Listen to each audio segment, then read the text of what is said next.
अपराधियों पे बुलडोजर कब चलेगा? नमस्ते। नमस्ते। वासुदेव ओबराय।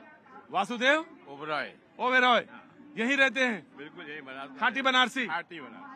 अच्छा, तो आप तो वैसे मुझे पूछना नहीं चाहिए था, क्योंकि फ्रेम में तो आप आके खड़े ही हो गए थे, तो मुझे पता ही था कि आप खाटी बनारसी हैं। कुछ कहना? क्या कुर्ता तो बड़ा चकाचक पहने हैं। अरे आज एकदम बढ़िया फर्स्ट क्लास है, आपकी तारीफ सुनने के लिए पहना है। अच्छा, वाह क्या बात है।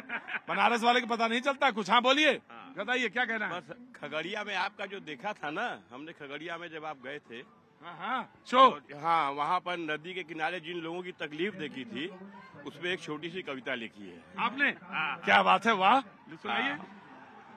बस वही निकाल रहे। अरे जल्दी निकालिए, मैं तब तक मनोज जी से कुछ पूछ लेता हूँ। जी मनोज जी। देखिए, एक नौजवान ने कितना बुनियादी सवाल पूछा। देखिए, भारतीय जनता पार्टी का ये इतनी विवेक शून्यता हो गई है और इतना संवेदना के शून्य पर ये पहुंच गए हैं कि कोई सवाल पूछेंगे।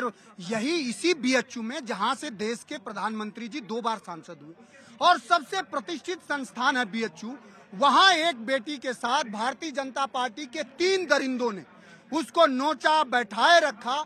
किस किस पीड़ा को वो सही बेटी, और उन दरिंदों को बचाने के लिए बीजेपी ने 1 महीना उनसे मध्य प्रदेश में प्रचार कराते रही। उन दरिंदों के साथ नरेंद्र मोदी की तस्वीर है, अमित शाह की तस्वीर है, योगी आदित्यनाथ की तस्वीर है। उन दरिंदों पर आज तक कोई कार्रवाई नहीं हुई।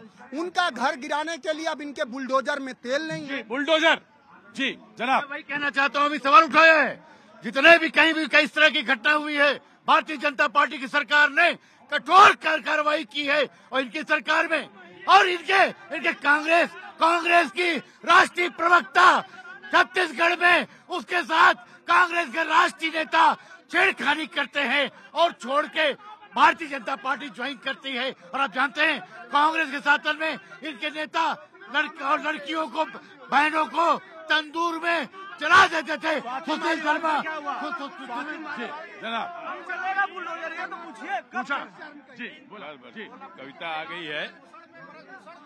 बहती नदी में जब किनारे कटने लगे और स्कूल जो मुहाने पर है, कटाव बढ़ रहा हो गांव गांव में, शहर शहर में।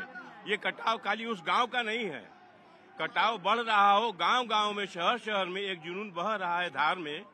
नदी तो बहती रहती है, आगे बढ़ती रहती है, नए किनारे बनाती है, कुछ खो जाते हैं किनारे इस बहाव में।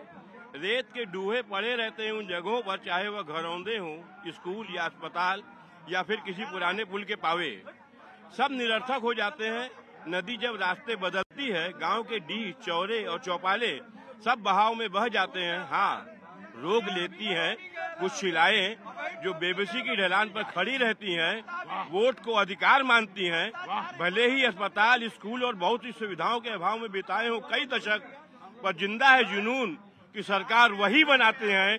यही मर्म है इस महापर्व का, अडिग शिला की तरह पसरा हुआ देश भर। यह लोकतंत्र का महापर्व। क्या बात है ओबराय जी, बहुत अच्छा। खगड़िया के उस गांव को, दर्द को आपने पहले देखा? हाँ, और उसके देखा। हाँ, और वो बहुत महसूस किया। उन लोगों की जो गर्भवती महिलाएं नाव पे प्रजनन कर देती हैं, नाव पे बच्चे हो जाते हैं, रास्ते में आदमी मर जाता है। और जी मैंने देखा, आपने उस दर्द को यहाँ पे लिपिबद्ध किया, उकेरा। बहुत बहुत बहुत बहुत आपको शुभकामनाएं। लेकिन वो खगड़िया, पहले तो पहले नीचे मैं आता हूँ।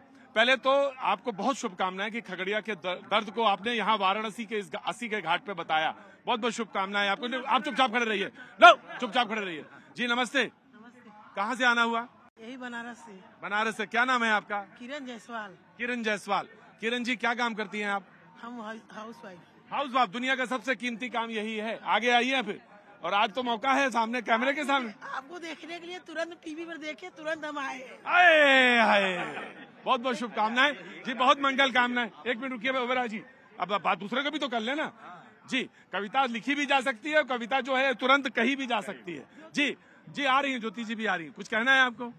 हमको कहना है हम कट्टर बीजेपी है और हम बीजेपी को जिताना चाहते हैं। आधी रोटी खाएंगे और मोदी को जिताएंगे। आधी रोटी खाएंगे। अच्छा एक बात बताइए, 1 मिनट रुकिए। ऐसा क्या कारण है, ऐसा कौन सा काम है 10 सालों में जो ये आपको कहता है कि मोदी जी को ही जिताएंगे चाहे आधी रोटी खाएंगे? ऐसा कौन सा एक काम? पहले तो ये कहना है कि हम जो कुछ भगवान के लिए, हमको लग रहा है कि भगवान ही अवतार लिए, चौथा अवतार लिए ये नारायण ही चौथा अवतार लिए। मोदी जी अवतार लिए। हाँ, मोदी योगी दोनों लोग। मोदी योगी जी अवतार लिए। हाँ, अवतार लिए।